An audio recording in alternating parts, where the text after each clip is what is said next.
बेटा in the last class हम लोगों ने oxidation, reduction, oxidizing agent, reducing agent इनके बारे में जाना था और मैंने कहा था कि थोड़ा सा रुक जाना, क्योंकि जब हम लोग इन चीज़ों के बारे में डिटेल में एनालिसिस करेंगे तो और अच्छे से जानेंगे कि चीज़ों को क्या है। क्योंकि कल जो हमने सारी चीज़ देखी थी बेसिकली वो बेसिक था, आप लोगों का 10th का ही पार्ट था, कोई बहुत ज़्यादा उसमें टिपिकल कोई नई चीज़ आई नहीं थी। But today we will be learning few new things about oxidation and reduction, and then we will be learning to perfect the concept of oxidation number as well। यानी कि आज हम लोग जो है कुछ ना कुछ करने वाले हैं। और हाँ, ऑक्सीडेशन नंबर का जो टॉपिक है उससे कई बार सीधे सीधे क्वेश्चन आ जाता है नीट में या जेई में, बोर्ड्स में तो 11th तो बच्चे से टीचर से पूछते ही हैं कि बताओ इसका ऑक्सीडेशन नंबर क्या होगा। ठीक है, सो स्टार्टिंग विद जहाँ से कल छोड़ा था कि हमारे पास redox reaction in terms of electron transfer.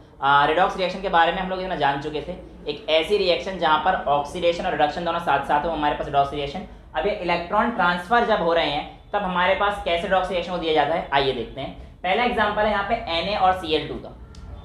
Na ने क्लोरीन के साथ यहाँ पर रिएक्ट करके NaCl बनाया है। अगर आप इसको ध्यान से देख पा रहे हैं तो मैंने इस रिएक्शन को दो पार्ट में तोड़ दिया है बेटा। दो पार्ट में तोड़ते समय Na ने Na++ 2 इलेक्ट्रॉन दे रहा है। जो Na मेरा सॉलिड था उसने हमारे पास गैसेस +2 इलेक्ट्रॉन दे दिए। और Cl अगर आप ध्यान से देखो तो Cl2 2 इलेक्ट्रॉन लेकर 2Cl नेगेटिव बना रहा है। समझ में आ रहा है? कहानी समझते हैं। यहाँ पर Na ने इलेक्ट्रॉन दे दिए, यहाँ पर क्लोरीन ने इलेक्ट्रॉन ले दिए। इलेक्ट्रॉन देने का मतलब ऑक्सीडेशन होता है बेटा, और इलेक्ट्रॉन लेने का मतलब रिडक्शन होता है। यही कारण है कि इस हाफ मतलब इस रिएक्शन में ये वाला हाफ जो होता है इलेक्ट्रॉन देने वाला, इसे हम लोग ऑक्सीडेशन हाफ बोलते हैं, और इलेक्ट्रॉन लेने वाला प्रोसेस जो है जिसको हम लोग क्या बोलेंगे, रिडक्शन हाफ बोलेंगे। यानी कि ऑक्सीडेशन की एक और नई डेफिनेशन आज आपको मिल गई, क्या कि oxidation involves loss of electron whereas reduction involves gain of electron. Agent के बारे में कल बात करी थी हम लोगों ने। ऑक्सीडाइजिंग एजेंट कौन से एजेंट है जो गेन करते हैं? अगर गेन कर रहे हैं तो ऑक्सीडाइजिंग एजेंट यानी कि हमारे पास क्या है, ये रिडक्शन। जिसका रिडक्शन मैंने कल आपको एक चीज समझाई थी कि रिडक्शन जिसका हो रहा होगा वो ऑक्सीडाइजिंग एजेंट की तरह काम करेगा। अब यहाँ पर परफेक्ट डेफिनेशन आपको मिल गई है। क्यों बोला था मैंने ऐसा? क्योंकि ऑक्सीडाइजिंग एजेंट आपका एक्सेप्टर ऑफ इलेक्ट्रॉन होता है, इलेक्ट्रॉन को खींच लेता है, इलेक्ट्रॉन को छीन लेता है। तो रिडक्शन हो रहा होगा, इसका मतलब है इलेक्ट्रॉन तो यहाँ पे खींच रहा है, यहाँ पे खींच रहा है इलेक्ट्रॉन, तो इसका मतलब क्लोरीन यहाँ पे किसकी तरह काम कर रहा है, ऑक्सीडाइजिंग एजेंट की तरह। और खुद क्या हो रहा है, रिड्यूस। समझ में आ गया? कोई दिक्कत तो नहीं? Reducing agent, donor of electron, तो रिड्यूसिंग एजेंट की तरह कौन काम कर रहा है यहाँ पे, सोडियम। परफेक्ट। कल का एक एग्जांपल था जो मैंने कहा था बेटा अगर आप बहुत अच्छे से इलेक्ट्रोनेगेटिविटी का कॉन्सेप्ट लगाएंगे तब जाके आपको पता पड़ेगा Na और Ha केस में। लेकिन अब जब हम लोग ये इलेक्ट्रॉन ट्रांसफर वाला केस सीख चुके हैं, उससे हमारे लिए इस रिएक्शन को जांचना कि कौन सा ऑक्सीडेशन हुआ है, कौन सा रिडक्शन हुआ है, काफी आसान हो जाएगा। एग्जाम्पल के तौर पर यहाँ पे आपको दिख रहा है NaH2 ने NaH आपके सामने दिया था, तो यहाँ पर सोडियम की हाफ रिएक्शन लिखो। तो सोडियम क्या कर रहा है, Na से 2 हैं तो 2 इलेक्ट्रॉन दे देगा यहाँ पे, तो 2Na गिव्स 2Na++ 2 इलेक्ट्रॉन इसने दे दिए। और हाइड्रोजन ने H ने 2 इलेक्ट्रॉन लेकर H बनाया, तो Na का क्या हुआ है यहाँ पे, ऑक्सीडेशन। Na का क्या हुआ है हमारे पास, ऑक्सीडेशन, क्योंकि इसने इलेक्ट्रॉन लूज किया है, और लॉस ऑफ इलेक्ट्रॉन हमारे पास क्या, ऑक्सीडेशन। और यहाँ पर हाइड्रोजन ने क्या किया, इलेक्ट्रॉन गेन किया है, और गेन ऑफ इलेक्ट्रॉन हमारे पास क्या है, रिडक्शन। इसीलिए हमारे पास कल जो आपका एक क्वेश्चन था कि कॉन्सेप्ट लगाएंगे इलेक्ट्रोनेगेटिविटी का तो क्या बनेगा, अब आपके सामने आसानी से हो गया। एजेंट तो पहले वाले से ही हो जाएगा, एजेंट इससे हो जाएगा, पहले वाले जो ऑक्सीडाइज हो रहा होगा, जिसका ऑक्सीडेशन हो रहा होगा वो रिड्यूसिंग एजेंट की तरह काम करेगा, बस इतना याद रखना है। तो यहाँ पे Na ऑक्सीडाइज हो रहा है तो Na will behave as reducing agent, कहानी खत्म। क्योंकि रिड्यूसिंग एजेंट का मतलब क्या है बेटा, किसी को रिड्यूस करा दे, यानी कि अपने इलेक्ट्रॉन दे दे, बेचारा अपने इलेक्ट्रॉन दे देता है। ऑक्सीडाइजिंग एजेंट, ऑक्सीडाइजिंग देखो याद, मतलब जो मैंने रखा था, मैं किसी के अगेंस्ट नहीं। ऑक्सीडाइजिंग एजेंट, तो ओ से एक नाम याद था मुझे, ओसामा का एजेंट। ओसामा भी लाया था खतरनाक आतंकवादी, तो ओसामा का जो एजेंट है, अब ऑब्वियसली बात है ओसामा कुछ देगा तो है नहीं, लेगा ही लेगा। तो ऑक्सीडाइजिंग एजेंट सारे वो ओसामा के एजेंट हैं, ओ से ऑक्सीडाइजिंग, ओ से ओसामा, तो सारे गेन करते हैं। ठीक है, तुम्हारी मर्जी कैसे याद रखो, बस एक छोटे मोटे ट्रिक्स होते हैं। वेल, इसके बाद ये समझ में आ गया इलेक्ट्रॉन ट्रांसफर कैसे होते हैं, समझ में आ गया, 2 इलेक्ट्रॉन 3 इलेक्ट्रॉन वाले, कोई दिक्कत तो नहीं यहाँ पे। अब आते हैं कॉम्पिटिटिव। हाँ जी, मुंडी हिला रहा हूं मैं, नहीं। अच्छा मुंडे हिला रहा है तो मुझे ये पता नहीं है, तो हाँ ना कर रहा है बेटा। रेडॉक्स इलेक्ट्रॉन ट्रांसफर है, कितने इलेक्ट्रॉन का चेंज हुआ, जैसे यहाँ पर है Na के केस में था हमारे Cl2 के साथ रिएक्ट कराया 2Na प्लस Cl नेगेटिव, तो इस रिएक्शन का रिएक्शन हाफ तोड़ दो, तो Na ने हमारे पास 2 इलेक्ट्रॉन दिए। कैसे पता पड़ा हमें? 2Na, Na पॉजिटिव में गए ना, एक Na पॉजिटिव का मतलब 1 इलेक्ट्रॉन था, तो यहाँ पे 2Na ने Na प्लस 2 इलेक्ट्रॉन, हाँ कि यहाँ पे भी 2 ही आएगा, ठीक है। तो एक Na से 1 इलेक्ट्रॉन जा रहा है, 2 Na से कितने इलेक्ट्रॉन जाएंगे? 2 इलेक्ट्रॉन। इसने क्या किया? क्लोरीन ने गेन किया इलेक्ट्रॉन, जब क्लोरीन 2 इलेक्ट्रॉन गेन करेगा तो Cl में टूट जाएगा, ये रिडक्शन ऑफ हो गई। ऑक्सीडेशन ऑफ कैसे पता पड़ा? इसमें इलेक्ट्रॉन का क्या हो रहा है? लॉस हो रहा है, इसमें क्या हो रहा है? इलेक्ट्रॉन का गेन हो रहा है, तो इस वजह से हम पता लगा सकते हैं, ठीक है। अभी जिनको समझ में नहीं आया यहाँ पे और अच्छे से आ जाएगा। आइए देख लेते हैं, ट्राई मारते हैं। इधर है कॉम्पिटिटिव इलेक्ट्रॉन ट्रांसफर, कॉम्पिटिटिव या competitive whatever you want to say people, मुझे कोई प्रॉब्लम नहीं है। कम्पिटिटिव इलेक्ट्रॉन ट्रांसफर में हमारे पास यहाँ पर धक्का मुक्की चलने वाली है। धक्का मुक्की मतलब कंपटीशन होने वाला है और कौन जीतेगा वो आपको समझना है, ठीक है। पहला केस हमारे पास है जिंक प्लस कॉपर सल्फेट का, यानी कि आपने कॉपर सल्फेट का सॉल्यूशन लिया। कॉपर सल्फेट में जो ब्लू कलर का सॉल्यूशन आता है बेटा, वो Cu2+ आयन की वजह से आता है। किसकी वजह से आता है? Cu2+ आयन्स की वजह से आता है। यहाँ तक तो कोई दिक्कत नहीं है। अब जिंक हमारे पास, जब आपके पास एनसीईआरटी ने इसका डायग्राम दे रखा है कि आपने जिंक की स्ट्रिप को डाला और कॉपर सल्फेट का आपने सॉल्यूशन लिया, ठीक है। तो जिंक कॉपर से ज्यादा रिएक्टिव होता है, जिस वजह से जिंक कॉपर के सल्फेट में से आराम से कॉपर को डिस्प्लेस कर देता है और खुद ऑक्सीडाइज होकर आराम से रिएक्शन में बैठ जाता है, जिस वजह से हमारे पास रिएक्शन का कलर धीरे धीरे फेड होने लगता है। और जो ब्लू कलर था, क्योंकि उसमें से धीरे धीरे क्या हो रहे हैं? कॉपर हट रहा है और उसको रिप्लेस कौन कर रहा है? जिंक रिप्लेस कर रहा है।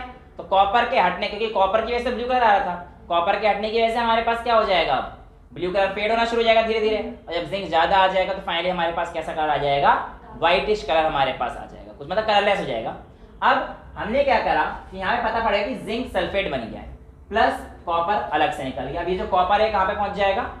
जो रॉड थी ना, जिंक की जो रॉड थी, उसके ऊपर जाकर आना शुरू हो जाएगा और ब्राउनिश कलर का आपको जो है जिंक रॉड के ऊपर कवरिंग होती हुई दिख जाएगी। इस समय पता पड़ेगा कि इस रॉड पे क्या आ गया है? कॉपर आ गया है, और यहाँ पर हमारे पास जो है कॉपर को इसने जिंक ने हटा दिया है, यानी कि कॉपर को हटा सकता है जिंक, ठीक है। अब मुझे कैसे यकीन करूं कि यहाँ पर Zn ने, देखो रिएक्शन तो ये है, लेकिन मैकेनिज्म क्या हुआ वो ये है कि Zn अपनी स्टेट से Zn2+ में गया होगा। Zn अपनी स्टेट से Zn2+ में गया होगा, तभी तो इलेक्ट्रॉन का लॉस हो रहा है। देखो Zn से Zn2+ का मतलब लॉस ऑफ 2 इलेक्ट्रॉन, 2+ का मतलब प्लस का मतलब इलेक्ट्रॉन दे देना, तो Zn2+ में गया, इसका लॉस ऑफ 2। जैसे यहाँ पे था Na+ में गया, तो एक Na था तो 1 इलेक्ट्रॉन था, लेकिन मैंने 2 Na ले रखे थे बैलेंस करने के लिए, तो यहाँ पे भी 2 इलेक्ट्रॉन थे। तो ऐसे यहाँ पे भी हो रहा है क्योंकि Zn 2 इलेक्ट्रॉन दे रहा है, इसका मतलब यानी कि Zn2 पॉजिटिव। कॉपर का देखो, कॉपर के ऊपर 2 पॉजिटिव था, इसने 2 इलेक्ट्रॉन लिए तो 2 पॉजिटिव गायब हो जाएगा, तो Cu में कन्वर्ट हो जाएगा कॉपर। तो भाई अगर किसी के पास पॉजिटिव चार्ज है, वो इलेक्ट्रॉन लेता है तो वो खत्म हो जाएगा ना पॉजिटिव। पॉजिटिव का मतलब क्या? गरीबी। नेगेटिव का मतलब अमीरी। तो पॉजिटिव वाला जब इलेक्ट्रॉन लेगा तो इसके ऊपर से पॉजिटिव चार्ज खत्म हो जाएगा ना बेटा। पॉजिटिव मतलब तो उसके पास क्या? चार्ज की कमी थी। जब वो इलेक्ट्रॉन लेगा तो उसके पास से पॉजिटिव चार्ज तो गायब हो जाएगा, और जब पॉजिटिव चार्ज गायब हो जाएगा तो आपको यहाँ पे दिख गया, देखो Cu2+ था, तो इसको पॉजिटिव चार्ज हटाने के लिए क्या करना पड़ेगा? 2 इलेक्ट्रॉन लेने पड़ेंगे। तो इसने क्या किया? गेन ऑफ 2 इलेक्ट्रॉन, और गेन ऑफ 2 इलेक्ट्रॉन करके किस में कन्वर्ट हो गया? Cu में कन्वर्ट हो गया, ठीक है। ये इस रिएक्शन के लिए स्पेसिफिक है। अब यहाँ पर हमारे पास प्रोडक्ट हमें क्या मिला? ZnSO4 प्लस Cu, है ना, या फिर यूं कह लें कि ये Zn की स्टेट में Zn2+ प्लस Cu, ये मिलाना हमें इक्विलिब्रियम के दौरान देखा गया, क्योंकि ये बन रहा था, इसीलिए इट फेवर्स प्रोडक्ट। ये बन रहा था ना समय के साथ साथ, इसलिए इट फेवर्स प्रोडक्ट। समझ में आ गया? कोई प्रॉब्लम तो नहीं है। अब मैं इसी का फेवर्स मतलब ये बन रहे हैं, ये समय के साथ साथ ज्यादा फॉर्म होते जा रहे हैं। हाँ कंप्लीट, क्योंकि बन रहा है ना प्रोडक्ट, क्योंकि जिंक डिस्प्लेस कर पा रहा है कॉपर। यहाँ पर देखना जरा, मैंने उल्टा काम किया, जिंक सल्फेट का सॉल्यूशन ले लिया, कॉपर का मैंने इसमें स्ट्रिप डाल दी, कुछ नहीं होगा। अब CuSO4 थोड़ी हो सकता है। क्यों नहीं हो सकता? क्योंकि कॉपर जिंक सल्फेट के सॉल्यूशन में से जिंक को डिस्प्लेस नहीं कर सकता है, इतनी ताकत नहीं है उसमें। तो यहां पर कोई रिएक्शन नहीं देखी गई, फिर भी मुझे यकीन नहीं हुआ। मैंने कहा यार नहीं नहीं नहीं नहीं नहीं नहीं, मैं नहीं मान रहा। मुझे लगता है कि इस रिएक्शन में कुछ ना कुछ ऐसा झोल हो सकता है कि ये CuSO4 बना होगा, यानी कि कॉपर 2+ में आया तो होगा, कॉपर 2+ में आया तो होगा। तो मैंने चेक करने की कोशिश करी। जब मैंने कॉपर 2+ में जब होता है, इसको H2S के साथ रिएक्ट कराता हूं ना, बहुत ही ज्यादा रिएक्टिव बन जाता है। नहीं, कॉपर 2+ में H2S के साथ रिएक्ट कराऊंगा, तुरंत रिएक्ट कर जाता है। क्या बनाता है? कॉपर सल्फाइड, जो कि ब्लैक कलर में होता है। लेकिन ये मुझे मिला ही नहीं यहाँ पर। ये जब मैंने यहाँ पर देखा मेरे को मिला ही नहीं। और अगर ये नहीं मिला, इस बात का क्या मतलब है? तो हाइड्रोजन सल्फाइड था ही मेरे पास। अगर ये नहीं मिला, इसका मतलब ये मेरे पास कभी आया ही नहीं था, इसीलिए इसमें कोई रिएक्शन हुई ही नहीं थी। अगर रिएक्शन हुई होती तो Cu2+ में टूटता, और Cu2+ की रिएक्शन से क्या होता? ब्लैक कलर आता, लेकिन black colour was not observed. लेकिन यहीं पे इधर देखो, Zn2+ में टूटा, कैसे पता पड़ा? जब मैंने Zn2+ को H2S के साथ रिएक्ट कराया तो मुझे व्हाइट पाउडर मिला, जिंक सल्फाइड का। लेकिन कॉपर के केस में ब्लैक पाउडर मिलता है जनरली, Cu2+ ऊपर यहाँ पे नहीं मिला। इसका क्या मतलब है? कि कॉपर कभी टूटा ही नहीं। इसका मतलब कॉपर कभी टूटा ही नहीं, इसलिए यहाँ पर हमारे पास कोई रिएक्शन नहीं है। और इक्विलिब्रियम के टाइम पर जनरली इसने रिएक्शन करी नहीं है, तो रिएक्टेंट को फेवर करेंगे। ZnSO4 में नहीं, ZnSO4 प्लस Cu को मैंने मिलाया, थोड़ी देर में छोड़ दिया। उसका जो सॉल्यूशन मिला होगा, मैंने उसमें H2S डालने की कोशिश करी, तो होना ये चाहिए था कि ब्लैक कलर का को कॉपर सल्फाइड मिलना चाहिए था, पर नहीं मिला, क्योंकि कॉपर ही नहीं टूटा। अगर कॉपर टूट रहा होता तो मेरे को ब्लैक कलर का मिल जाता, क्योंकि बहुत ज्यादा रिएक्टिव होता है कॉपर के साथ। तो नहीं हुआ ऑब्जर्व, इसका मतलब रिएक्शन नहीं हुई है, इसका मतलब रिएक्शन नहीं हुई है। क्लियर है? कोई डाउट तो नहीं है? आगे चलते हैं। यहाँ पर सारे दोनों पॉइंट क्लियर हैं, आगे बढ़ते हैं। अब मैंने कॉपर भाई साहब को जिंक की जगह सिल्वर नाइट्रेट के साथ रिएक्शन कराया। क्या कराया? कॉपर की रिएक्शन किससे कराई बेटा? इस बार सिल्वर नाइट्रेट से रिएक्शन कराया। देखिए इस बार क्या होगा। कॉपर ने सिल्वर नाइट्रेट में से सिल्वर को डिस्प्लेस कर दिया, इस बार हटा दिया इसको, और खुद जाकर बैठ गया। देखो यहाँ पे नहीं बैठ पा रहा था, यहाँ पे कॉपर जिंक को नहीं हटा पा रहा था, लेकिन कॉपर ने Ag को हटा दिया, खुद जाकर बैठ गया, और आपको यहाँ पर क्या मिल गया? Ag मिल गया, मिल गया ना Ag। अब हाँ, ये तो हम आगे देखेंगे। अभी जो रिएक्टिविटी है कहानी से ये देखा था ये पूरा। तो देखो यहाँ पे कॉपर क्या आ रहा है, फिर से वही कहानी कि कॉपर किस स्टेज में पहुंचेगा? कॉपर 2 पॉजिटिव में। तो कॉपर का 2 पॉजिटिव में पहुंचना मतलब 2 इलेक्ट्रॉन का लॉस कर रहा है, यानी कि इसका क्या हो रहा है? ऑक्सीडेशन। और Ag जो कि हमारे पास पॉजिटिव स्टेट में है, वो क्या कर रहा है? Ag में कन्वर्ट हो रहा है, कन्वर्ट हो रहा है ना, यानी कि ये बन रहा है इसके मतलब हमारे पास। इसीलिए ये रिएक्शन भी क्या फेवर कर रही है? प्रोडक्ट फेवर कर रही है। अगर ये नहीं बनता तो रिएक्टेंट फेवर कर रही होती। समझ में आया? कोई दिक्कत? लास्ट रिएक्शन देखते हैं कोबाल्ट की। कोबाल्ट की निकेल सल्फेट के साथ देखी थी। तो मेरे पास यहाँ पर CuSO4, वैसे तो इसकी रिएक्शन अगर मैं और अच्छे से लिखता हूँ तो बेटा इसका कंपाउंड तो ये बनेगा, पर मैं बैलेंसिंग का ध्यान नहीं दे रहा, बस मैं आपको समझाने के तरीके से बताना चाह रहा हूँ। कहानी ये होनी चाहिए कि कोबाल्ट जब निकेल सल्फेट के साथ किया तो कोबाल्ट सल्फेट और निकेल अलग निकल गया, यानी कि रिएक्शन हुई होगी। कहानी तो ये कह रही है, जब तक हमने देखा कि भाई कोबाल्ट ने निकेल सल्फेट में से निकेल को डिस्प्लेस कर दिया और खुद उस जगह पर जाकर बैठ गया, निकेल अलग निकल गया। अब तक की कहानी के हिसाब से तो यही कहानी है। लेकिन जब हमने इक्विलिब्रियम देखा तो ऐसा क्या मिला, पहले देख लेते हैं। कोबाल्ट CO2+ में पहुंच गया, Na2+ से Na में चला गया। गेन ऑफ इलेक्ट्रॉन इसका हो रहा है, क्योंकि देखो Na2+ था, यहाँ पे 2 पॉजिटिव से 0 पे चला गया ना, कुछ भी नहीं है इसका मतलब 0। तो इसका मतलब 2 इलेक्ट्रॉन गेन कर लिए हैं, तो ये रिडक्शन हो रहा है Na का। और CO का मतलब क्या हो रहा है? यहाँ पे इसका ऑक्सीडेशन हो रहा है। जहां पे भी 0 से ये +2 में गया है तो इंक्रीज इन प्लस चार्ज, ये आपको क्या देगा? ऑक्सीडेशन। और डिक्रीज इन प्लस चार्ज क्या देगा आपको? रिडक्शन। अभी हम लोग जब ऑक्सीडेशन नंबर सीखेंगे तब भी हमारे पास काम आएगा, ठीक है। यहाँ पर अगर हम लोग देखते हैं, ना तो इक्विलिब्रियम में देखा, ना तो प्रोडक्ट बहुत ज्यादा बन रहे थे, ना ही रिएक्टेंट बहुत ज्यादा बन रहे थे। इसका मतलब ये रिएक्शन बेकार ही थी, बहुत ज्यादा अच्छे से इनकी तरह फेवर नहीं कर रही थी। इनके केस तो एक फिक्स था, या तो हो रहा है, क्योंकि स्पेरिंगली वाला केस था में से, क्योंकि बहुत ज्यादा रिएक्टेंट नहीं बन पा रहे थे, प्रोडक्ट नहीं बन पा रहे थे हम। तो जब प्रोडक्ट नहीं बन पाए तो पार्शियल चीजें देखी गई, थोड़ा थोड़ा हमें मिला। तो इस तरीके से हमें जो है इनका एक ऑर्डर मिल गया, क्या कि जिंक ने कॉपर को तुरंत हटा दिया, पर कॉपर जिंक को नहीं हटा पाया।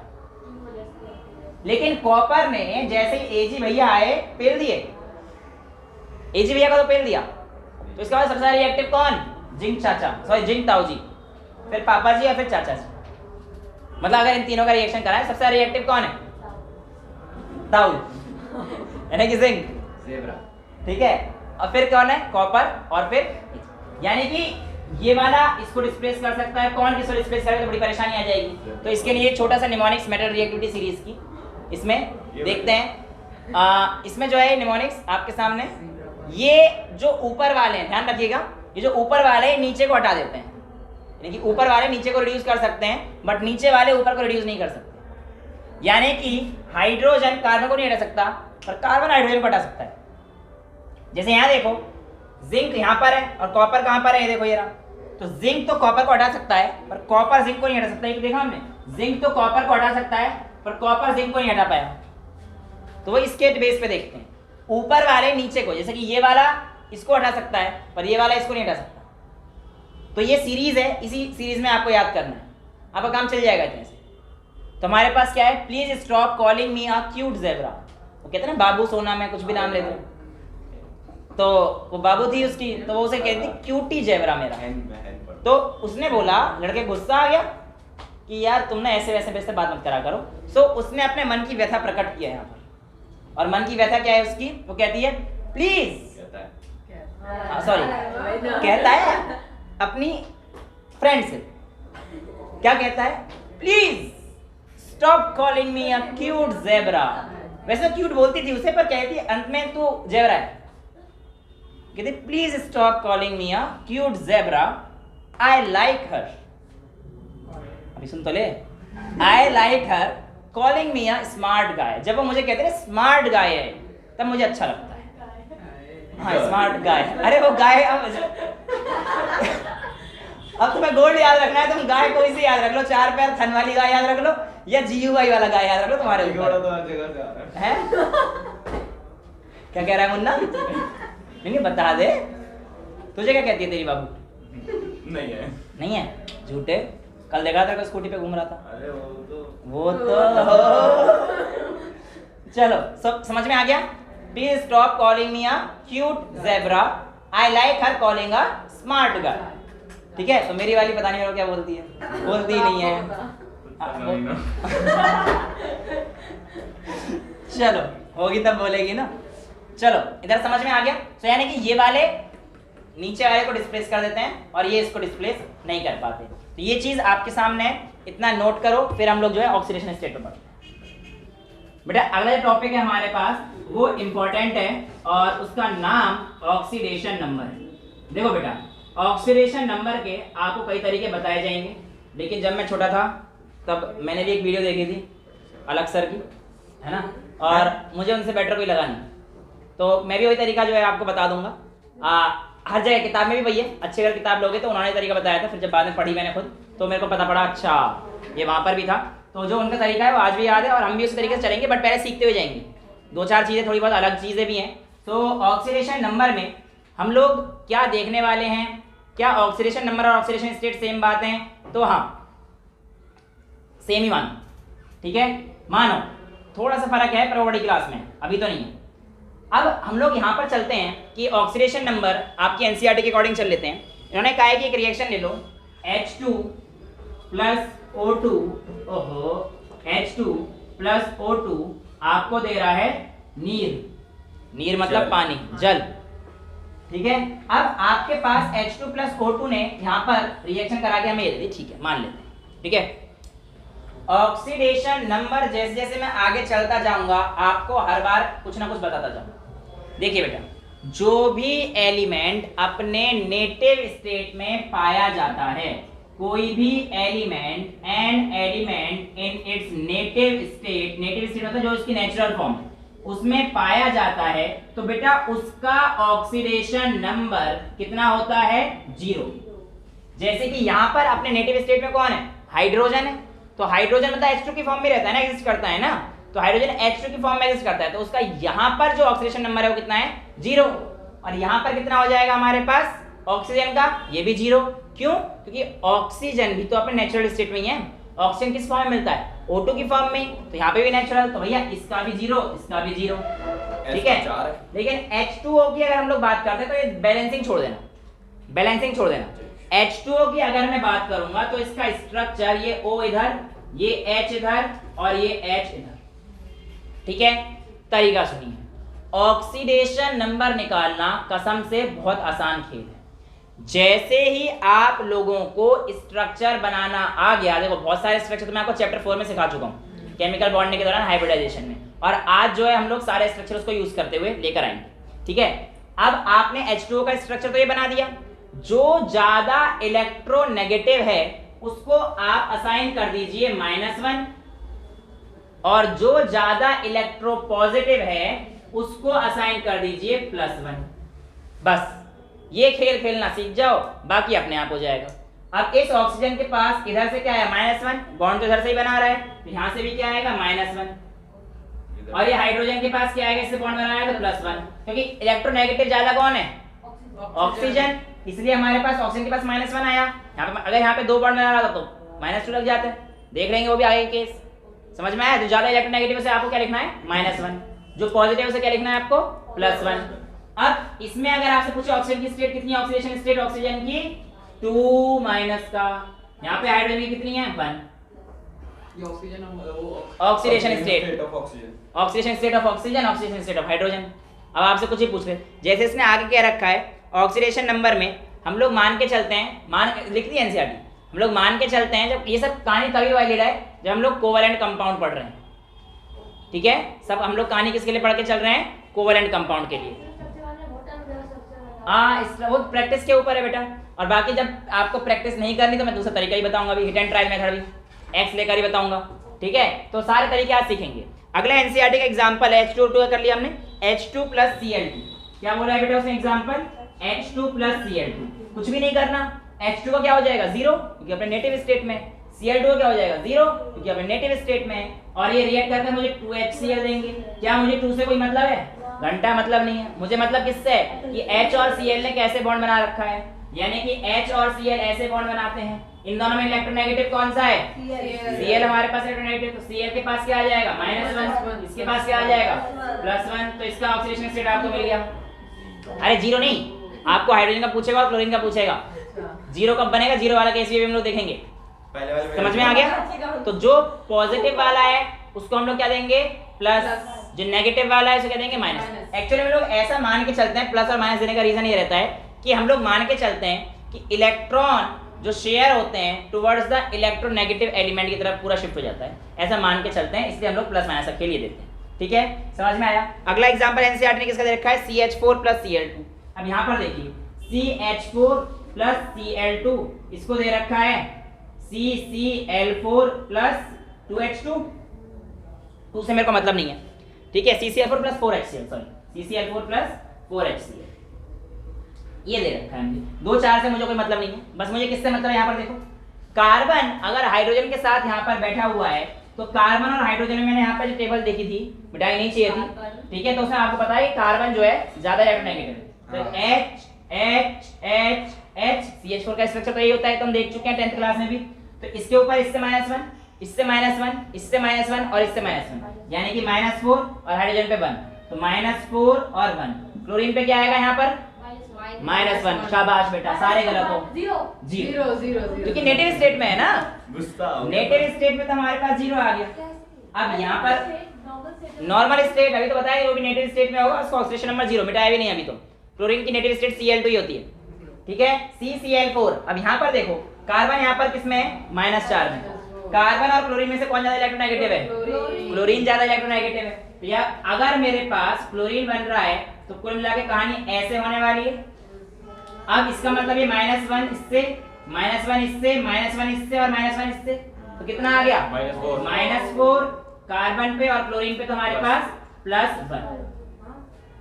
उल्टा हो गया ना, अरे सही तो लिखा है मैंने, क्या हो गया, क्या हो गया, सब सही है ना, शाबाश बेटा, बहुत आगे जाएगा तू। -4 क्यों नहीं है, -4 क्यों नहीं है, क्योंकि बेटा इस बार हमारे पास इलेक्ट्रोनेगेटिव एलिमेंट Cl है, ठीक है, तो ये इसको इलेक्ट्रॉन देगा। इधर देखो 4HCl, यहाँ पे भी कहानी होगी, H के आपके पास क्या आ जाएगा, मतलब 4 से मेरे को मतलब नहीं है, +1 हाइड्रोजन का, Cl का -1, क्योंकि हाइड्रोजन और HCl में यही वाली कहानी। समझ में आ गया कैसे निकालना है ऑक्सीडेशन नंबर।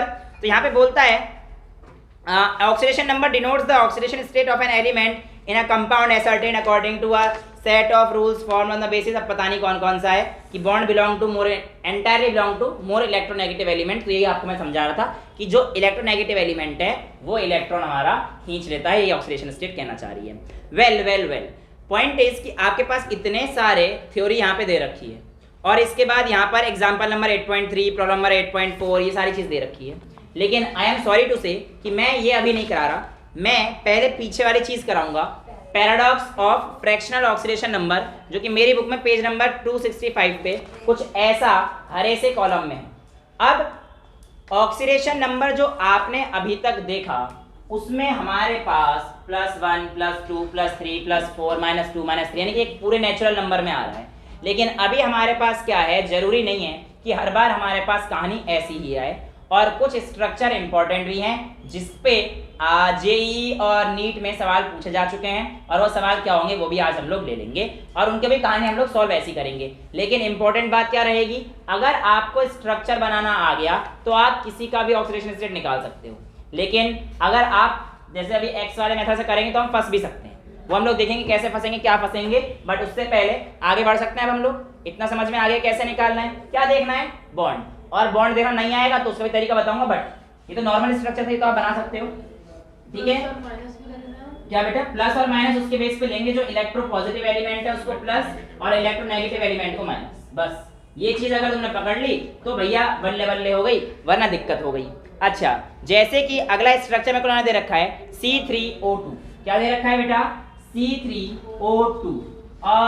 बड़ी दिक्कत है, एक तो पता नहीं है हमारे पास इसका स्ट्रक्चर क्या है। अच्छा चलो स्ट्रक्चर मैं मान भी लूं कि मैं बना दूं, तो स्ट्रक्चर कुछ ऐसा है, C3O2,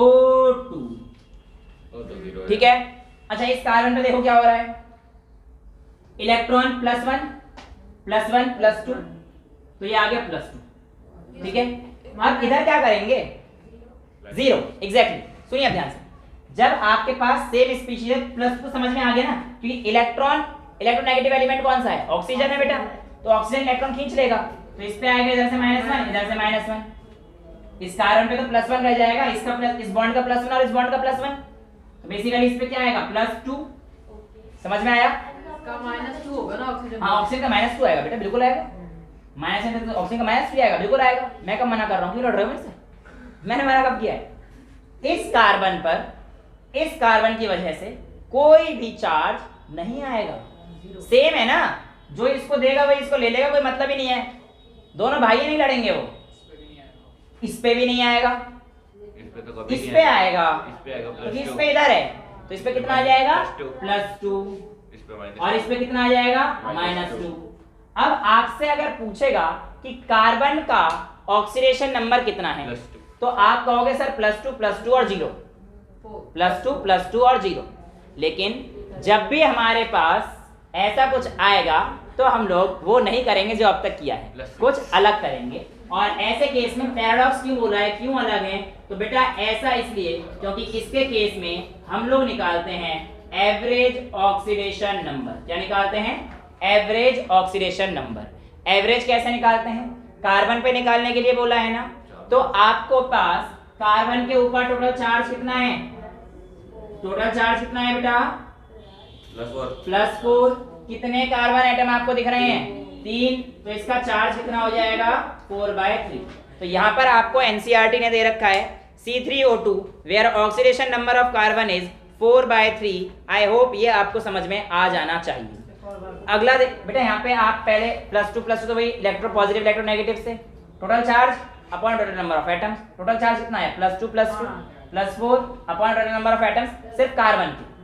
ऑक्सीजन पे तो -2 है, तो लड़ाई है ही नहीं, ऑक्सीजन पे तो कोई लड़ाई है नहीं बेटा, ऑक्सीजन पे तो आराम से काम बन रहा था, ऑक्सीजन की कोई दिक्कत नहीं, तो कोई दिक्कत नहीं, -2 और एवरेज है तो -4/2 तो 2 ही आ जाएगा, ऑक्सीजन में दिक्कत आ ही नहीं रही अभी, ठीक है। अगला एग्जांपल मैंने दिया है Br3O8 का, ओके, Br3O8, तो बेटा Br3 का O8 के साथ जो स्ट्रक्चर बनेगा वो हमारे पास कुछ इस तरीके से बनेगा। 3 तो ब्रोमीन ये रहे, 3 और 2 5, और ऐसे ही हमारे पास कुछ इस तरीके से स्ट्रक्चर बनते हुए दिखाई देंगे। ऑस्ट्रेलिया का फ्लैग बन गया। चलो ठीक है। यहाँ पर अगर मैं देखता हूँ इस ब्रोमीन की, तो यहाँ पर देखो ब्रोमीन और ऑक्सीजन में से कौन इलेक्ट्रोनेगेटिव है? Oxygen, FON। भाई सबसे इलेक्ट्रोनेगेटिव एलिमेंट तो फ्लोरीन, फिर ऑक्सीजन, फिर नाइट्रोजन, ये सारे रहते हैं। फिर क्लोरीन वगैरह, ब्रोमीन तो बाद में आता है। ठीक है, तो यहाँ पर हमारे पास ब्रोमीन ज्यादा इलेक्ट्रोनेगेटिव एलिमेंट है बेटा। इसका मतलब सॉरी, ऑक्सीजन ज्यादा इलेक्ट्रोनेगेटिव एलिमेंट है। तो ऑक्सीजन ज्यादा इलेक्ट्रोनेगेटिव एलिमेंट होने की वजह से इसके पास -1, तो -1 एक बॉन्ड से, -1 दूसरे बॉन्ड से, -2 तो ये वाला ऑक्सीजन दे रहा है, तो इस पर ब्रोमीन पे कितना आ जाएगा? +2। सिमिलरली +2 इस वाले ऑक्सीजन की वजह से भी आएगा बेटा, तो इस पे कितना आ गया? +2।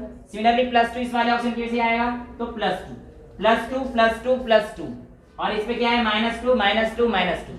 समझ आ रहा है? कोई दिक्कत तो नहीं है किसी को? तो इस पे कितना आ गया हमारे पास? 6। इस पे देखो कितना आ रहा है? इस Br का Br की वजह से कोई चार्ज आएगा? नहीं आना, क्योंकि सेम भैया हैं, सेम भैया नहीं लड़ते। 0। तो इस पे इसकी वजह से 0, पर इसकी वजह से कुछ आएगा। इसकी वजह से कितना आएगा? 2 इसका और 2 इसका, सीधा 4 लिख सकता हूँ। अब तो बच्चे नहीं रहे, बड़े हो गए ना। ठीक है, मैं सीधा +4 लिख रहा हूँ। यहाँ पे कितना लिखूं अपने आप ही बता दो? 6। कितना? हाँ +6, ऐसे बोलो। तो यहाँ पर देखो बेटा, ब्रोमीन का ऑक्सीडेशन स्टेट पूछा था। टोटल चार्ज 6 6 4, तो 6 + 6 + 4 कितना आ गया? 16। डिवाइड बाय कितने से करेंगे हम लोग? 3 से। तो भैया इसका जो ऑक्सीडेशन स्टेट आता है, फ्रैक्शनल आता है 16/3। अब देखो आपके एनसीईआरटी ने आराम से दे रखा है, तो आई होप आपको समझ में आ जाना चाहिए। जहां इसने बोला है कि Br3 ये सब जो है हमारे पास इतने में आता है, ये आपको समझ में आ गया होगा। ओके, -2 हो गया बस। हाँ जी, ठीक है, आगे चलें अब अगले टॉपिक पर। अगले कौन सा दे रखा है? Na2S4O6। हाँ, स्ट्रक्चर तो बना हुआ है, ये आपको दिख नहीं रहा लेकिन ये बना हुआ है। Na2S4O6 का स्ट्रक्चर बना हुआ है, पर आपको दिख नहीं रहा। देखो मेरे को दिख रहा है ध्यान से, मैंने ध्यान से देखा, आपने ध्यान से नहीं देखा बस। Na2S4O6, S4 है, तो पहले तो आप ये कर दो 4, ठीक है ना? S4O6 है ना? तो देखो बेटा, यहाँ पर O है, यहाँ पर O है, यहाँ पर O है, ये नेगेटिव दे रखा है आपको। ठीक है, नीचे वाला स्ट्रक्चर देखिए। है कहाँ पे? अब ये दिखा रहा हूँ बेटा, मुन्ना रुको जरा, सब्र करो। इतनी जल्दी करोगे तो कैसे काम चलेगा? ऐसे ही यहाँ पर ये दिखा रखा है, यहाँ पर ये दिखा रखा है, और यहाँ पर ये नेगेटिव दिखा रखा है। बेटा एक्चुअली नेगेटिव का मतलब यही है कि Na इसके साथ बॉन्ड बना के बैठा हुआ था पहले, और जब ये Na चला गया तो इसका एक नेगेटिव यहाँ पे आ गया। तो बेटा ये यही है, ऐसे मान लो या एक नेगेटिव मान लो, कोई फर्क नहीं पड़ना है। ठीक है, समझ में आ गया? Na2S4O6 का स्ट्रक्चर आपके सामने बना गया है, तो बुक ने तो बनाया था। आइए सल्फर पे काम निकालते हैं, देखते हैं क्या आता है। इस सल्फर और ऑक्सीजन में से कौन ज्यादा इलेक्ट्रोनेगेटिव है? साफ साफ पता है हमें, ऑक्सीजन इलेक्ट्रोनेगेटिव है। इस ऑक्सीजन पे अगर आप लोग चार्ज निकालने की कोशिश करेंगे, सॉरी सल्फर पे, तो 2 2 1 कितना आ गया? 5। किसका? प्लस। हाँ, तो इस पे कितना आ गया? +5। कौनो बच्चे को कौनो दिक्कत है इसमें? क्या दिक्कत है? 6 कहाँ से होना चाहिए?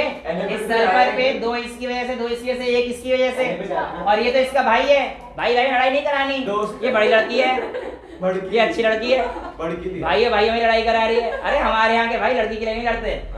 हाँ, ये अच्छे भाई नहीं लड़ते। ये वो नहीं, यहाँ देखा और कट लिए। इसकी है ही नहीं ना, इसकी है ही नहीं बंदी, तो इसका 0 गोली मारे। 0, कहानी खत्म। इसका देखना, इसका देखना, +5 +5 तो निकाल दो 10/4। 10/4 का मतलब कितना आ गया? आ जाएगा 2.5 या 5। देखो आपकी एनसीईआरटी किताब कितने अच्छे से लिखती है कि ये 2.5 है। 2.5। अरे इधर आ, n to where oxidation number of sulfur is 2.5 लिख दिया ना? तो एनसीईआरटी की भाषा को समझने के लिए प्रेम से देखना पड़ता है, तो प्रेम की नजर होनी चाहिए ना। हैं? राधा रानी को बुलाओ। राधा रानी कहाँ से आएगी? अब तो ही राधा रानी रो रही है, तो हम क्यों बुलाएं उसे? चलिए अगला जो हमारे पास है बेटा, वो है H2, एक जो एग्जांपल और है H2SO5।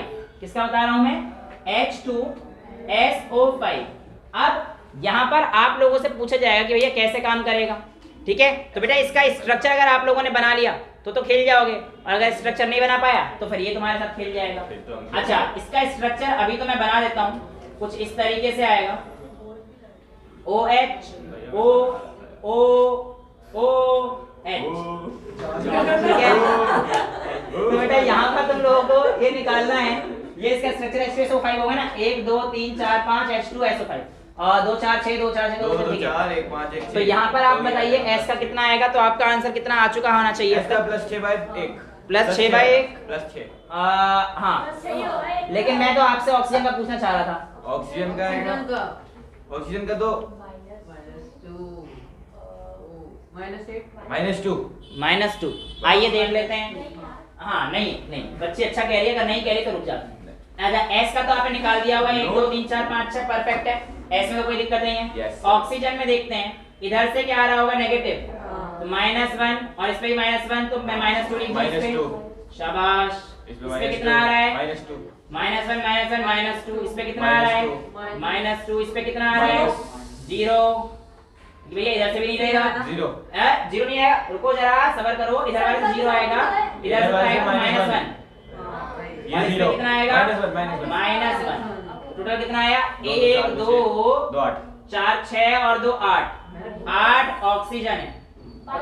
टोटल कितने हैं 8 बाय 4 -2 टोटल कितने हैं 1 2 3 4 5, ये कितना आएगा -8 बाय 5। एक हटा दो क्या बेटा कुछ नहीं नहीं बता दें। तो ये आपके पास जो है यहाँ पे पूछा जाता है कि ऑक्सीजन के ऊपर कितना आता है, तो ये आपके सामने आ चुका है। ठीक है, कोई डाउट यहाँ तक? क्या बेटा H2SO5 दे नहीं रखा, मैंने बता दिया।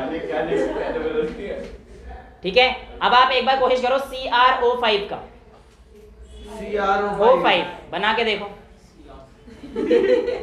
ओके, सो हम लोग कहाँ पर थे CrO5 पे। अच्छा, तो बेटा CrO5 इसको कैरोज एसिड भी बोलते हैं, कैरोज एसिड। H2SO5 को आप लोगों से एक पूछ सकता है कैरोज एसिड का कितना होता है, भैया कैरोज एसिड का देख लेना। CrO5 इसका स्ट्रक्चर होता है थोड़ा सा तितली, तितली उड़ी बस में चढ़ी, सीट ना मिली रोने लगी, है ना? सुन तो लो, बंदर ने बोला आजा मेरे पास, वो बंदर कोई था ना। अच्छा इधर देखो CrO, 1 मिनट रुको जरा, बस बस बस, सारी बंदर बन रहे हो। एक लड़की क्या दिख गई है, वो कौन है? विजू। अच्छा कानपुर क्या हुआ, मुझे लगा मैं हूँ। नहीं अच्छा अब देखो जरा Cr, बेटा इसका स्ट्रक्चर ऐसा होता है। हाँ जी, इसलिए इसे बोलते हैं बटरफ्लाई स्ट्रक्चर। हाँ कुछ और ही बनाया, पर आंसर सही निकाल दिया कुछ बच्चों ने, पर स्ट्रक्चर ये आ जाता है। ठीक है, हाँ आंसर सही आ गया। ठीक है, ओके ओके, नाउ बस बस हो गया। Cr पे देखिए, Cr का ऑक्सीडेशन नंबर कितना आएगा 2 3 4 5 6 प्लस 6, समझ गए ना? ये -2 ऑक्सीजन कितना आएगा देखो, इसकी वजह से इस पे -1 -2, क्लियर है? तो -1 कितना हो गया 1 2 3 4 6 बाय 5 -6 बाय 5, 6 बाय 5। तो ये आपके पास CrO5 का आ जाएगा। एक स्ट्रक्चर आपसे पूछा था ओलियम का, किसका? ओलियम ओलियम का बेटा फॉर्मूला होता है H2S2O7। अगर मैं इसका स्ट्रक्चर बनाऊं तो मेरे पास कुछ इस तरीके से आता है। O7 है। हाँ बेटा O7 होता है इसमें। SOS थोड़ी खेल रहा हूँ तेरे साथ में, ये भी बहुत खेला है तू, है? SOS तो इमरजेंसी होता है। वो तो SQD इमरजेंसी होती थी, H2SO7 था ना?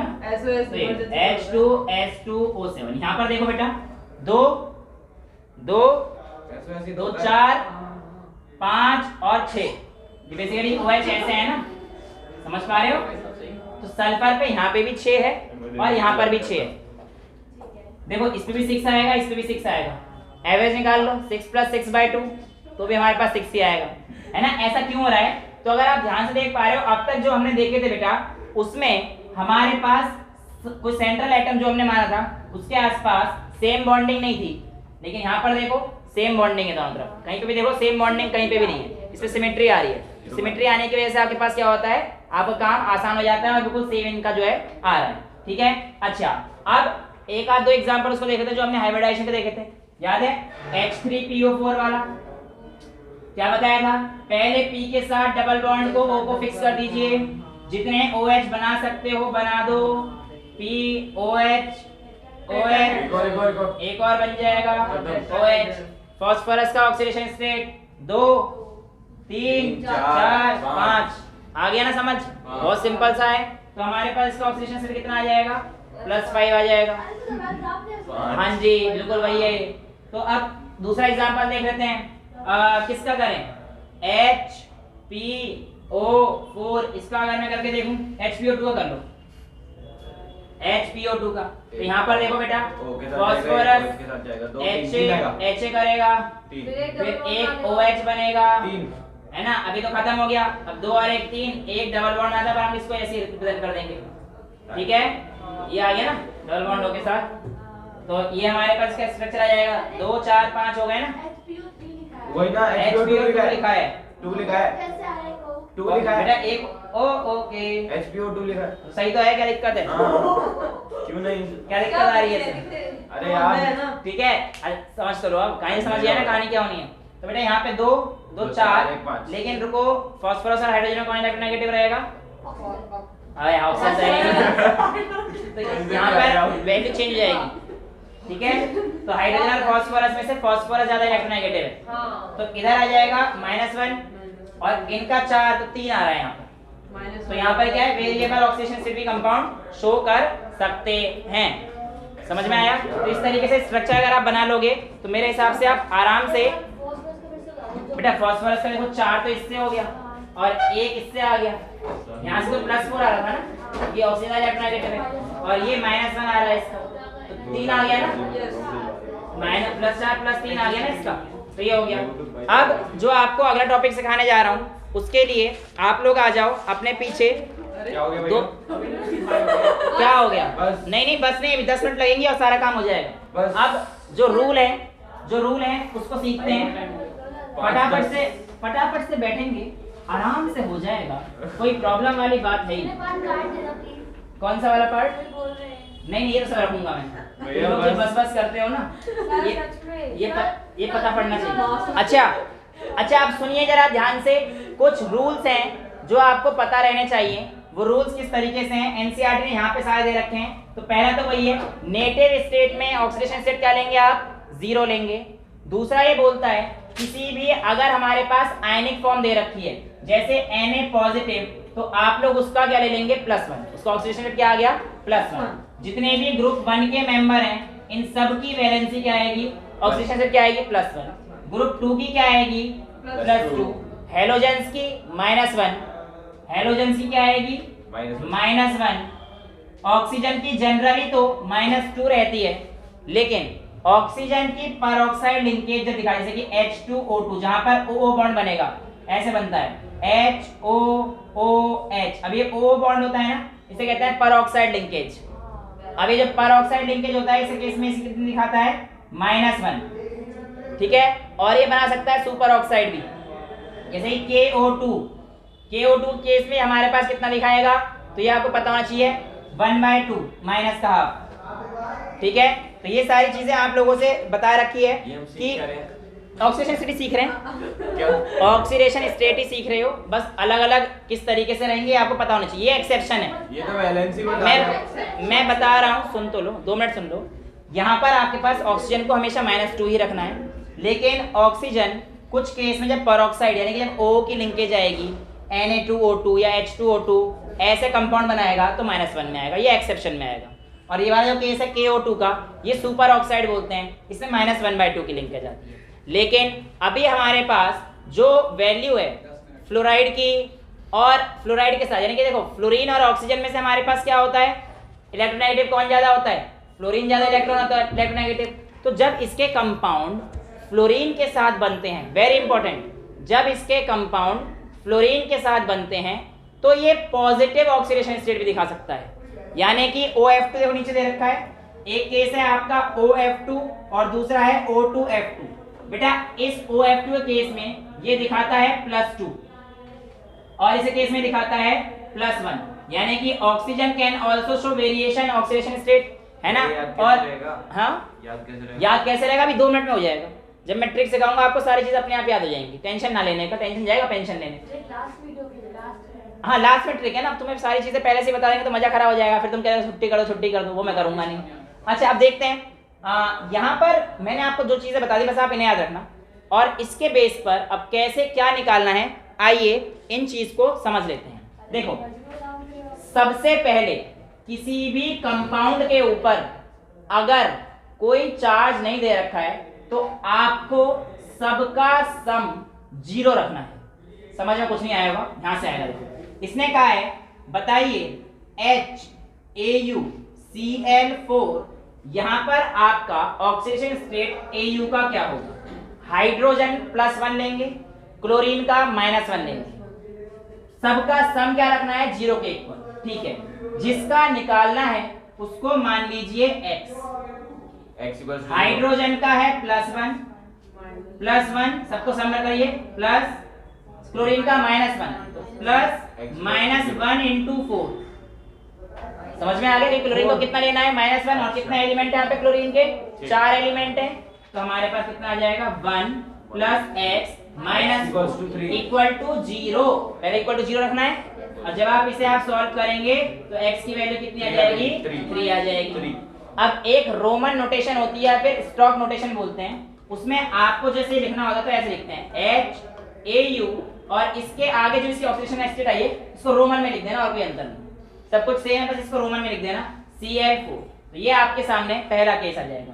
8.3 का दूसरी बात बताना चाह रहा है, Tl2O, क्या बोल रहा है Tl2O, यहाँ पर Tl का निकालना है, तो मैं क्या मानूंगा 2x, ऑक्सीजन के ऊपर चार्ज कितना होता है -2, भाई प्लस होता है, प्लस माइनस माइनस हो जाएगा, 2x - 2 को किसके इक्वल रख दूंगा 0 के, तो x = कितना आ जाएगा 1, तो कितना आ जाएगा Tl2 I और O, हाँ I, अरे मतलब 1 रोमन में। नेक्स्ट देखिए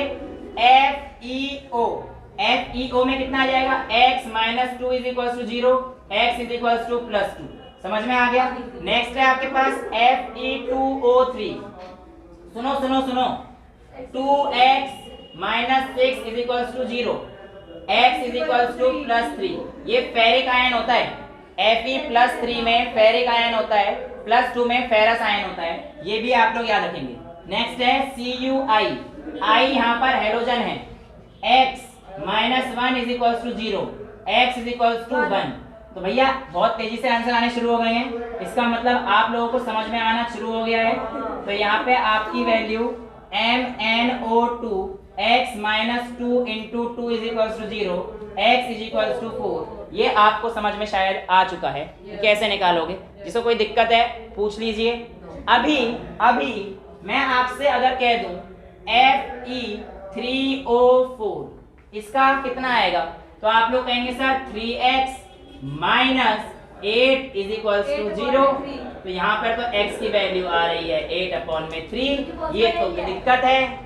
इसका मतलब इसका जो स्ट्रक्चर है ना बेटा, वो कुछ झोल करता हुआ है, और वो जो झोल है वो क्या है आइए देखते हैं। यहाँ पर हमारे पास Fe की 8/3 आई है ना, एक्चुअल में जो Fe3O4 बनता है, ये बनता है आपके पास FeO.Fe2O3 से। देखो Fe3O4 बन गया, FeO में अभी हमने स्ट्रक्चर निकाला था, कितना आया था FeO में x का +2, यानी कि यहाँ पे Fe का +2 रहता है, और Fe2O3 में Fe का कितना आया था हमारे पास +3, एक Fe का आया था ना, 2 Fe हैं, तो +3 और +3 2 रहे होंगे, यानी कि जो हमारे पास Fe2O3 आता है इसमें Fe का 3 आया था, तो 2 Fe रहे होंगे, तो +3 टोटल Fe कितने हो गए 3, और टोटल चार्ज कितना आ गया 8/3। तो यहाँ से आप इस तरीके से वो आता है, Fe3O4 जो टूटता है हमारे पास, तो वो बेटा इस फॉर्म में टूटता है,